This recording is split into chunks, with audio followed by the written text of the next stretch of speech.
बांकीपुर विधानसभा उपचुनाव के नतीजों ने पटना से लेकर दिल्ली तक के सियासी गलियारों में हलचल तेज कर दी है। 30 सालों से भारतीय जनता पार्टी का अभेद्य किला मानी जाने वाली बांकीपुर सीट पर जनसुराज ने अपना परचम लहरा दिया है। प्रशांत किशोर ने बीजेपी प्रत्याशी नीरज सिन्हा को 19,000 से ज्यादा वोटों के बड़े अंतर से हरा दिया है। बीजेपी अब अपने हार का मंथन कर रही है। हार के बाद बीजेपी में आत्ममंथन और समीक्षा का दौर शुरू हो गया है।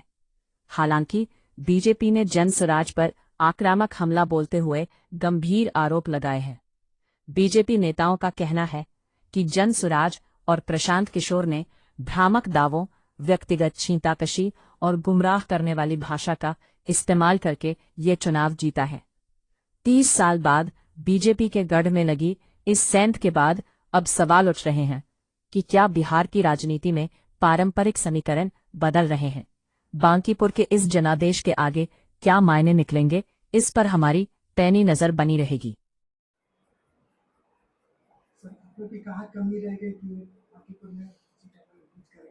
कहाँ कमी रहेगी, इसकी हमारी पार्टी बहुत गहन समीक्षा करेगी। हम लोग की समीक्षा बैठक भी होगी, बहुत जल्द समीक्षा करेंगे कहाँ हमसे कमी रह गई, कहाँ हमारी त्रुटि रही, इसकी हम जांच करेंगे। लेकिन देखिए, एक उपचुनाव से कोई नैरेटिव सेट नहीं होता। अभी कुछ दिन पहले ही बिहार ने हमें इतना बड़ा जनादेश दिया था, और उपचुनाव को लेकर जो इतनी बड़ी बड़ी बातें वो लोग कह रहे हैं कि देश में संदेश जाएगा, दुनिया में संदेश जाएगा, ऐसा कुछ नहीं होता है। मैं बिहार का ही 2-3 उदाहरण आपके सामने रखता हूँ। 2020 में जनता ने हमें बहुमत दिया था, हम पूर्ण सरकार बनाए थे यहाँ, एनडीए की सरकार। वहीं 2022 में फिर बोचहा का उपचुनाव आपको याद होगा, बीजेपी प्रत्याशी प्रचंड बहुमत से हार गए थे, 36,600 वोट से हार गए थे। उस समय भी हमारे जो विरोधी हैं, विपक्षी हैं, ये नैरेटिव बनाने का प्रयास कर रहे थे कि जनता में जन आक्रोश है, सरकार के प्रति भरोसा नहीं है, लेकिन ऐसा कुछ नहीं था।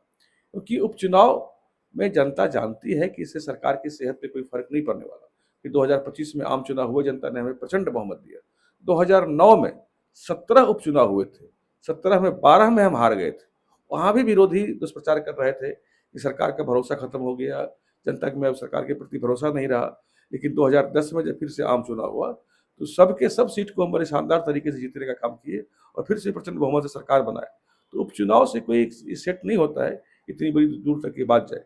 ये आम चुनाव नहीं, उपचुनाव था। खैर ठीक है, फिर भी हम समीक्षा करेंगे कि कहाँ हमसे चूक हुई, क्योंकि बाकी पर हमारा मजबूत गढ़ था, वहाँ हमारे वोटर हैं।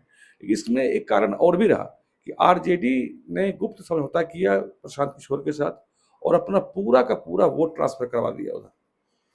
तो ये कारण रहा, और हमारे भी 2-4% वोट उसको गए हैं। तो क्यों गए हैं हमारे 2-4% वोट, ये हम देखेंगे। और पिछले चुनाव की तुलना में 7% कम वोटिंग हुई। तो जो 7% कम वोटिंग हुई, तो उसको हम लोग मान के चलते हैं कि वो क्यों वोटर्स हैं, वो यथास्थिति को मान के चलते हैं कि यही सही है। तो सरकार के पक्ष में विरोध में कुछ ऐसी सोच थी, ऐसी कोई बात नहीं है। लेकिन ठीक है, वो चुनाव जीत गए हैं। प्रशांत किशोर को बधाई और शुभकामनाएं देता हूँ। उनकी असली परीक्षा तो अब शुरू होगी, जब वो क्षेत्र की जनता का काम करेंगे और क्षेत्र की समस्याओं को सरकार के सामने वो पहुंचाएंगे।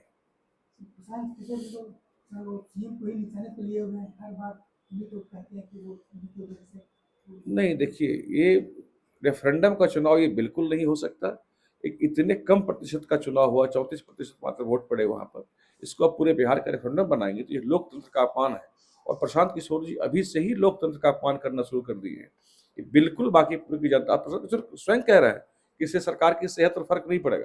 अब दोनों बात कैसे कह रहे हैं साहब? एक तरफ आप कहते हैं कि सरकार की सेहत पर फर्क नहीं पड़ेगा इस चुनाव से, दूसरी तरफ आप बात करते हैं कि रेफरेंडम का चुनाव है। तो चुरचुर मुरमुर दोनों बात मत करिए, जनता समझदार है, बातों को समझती है। और इस तरह के बहकावे में मत लाइए। आपने तो भ्रम फैला दिया, क्योंकि हमारे किसी नेता ने कहा नहीं था कुत्ता बिल्ली बात। कुत्ता बिल्ली तो आप बाकी पूरी जनता को कह रहे थे, और आपने एक फॉल्स नेरेटिव सेट किया। आप स्ट्रेटेजिक रहे हैं, पार्टियों के साथ कंसल्टेंट रहे हैं, आप इस काम में तो माहिर हैं। तो आपने एक झूठा भ्रम फैलाया, वहम फैलाया। शायद उस जनता को लगा कि आप ठीक बोल रहे होंगे। तो अब जीत गए हैं, लेकिन चलिए शुभकामनाएं आपको, देखते हैं आगे।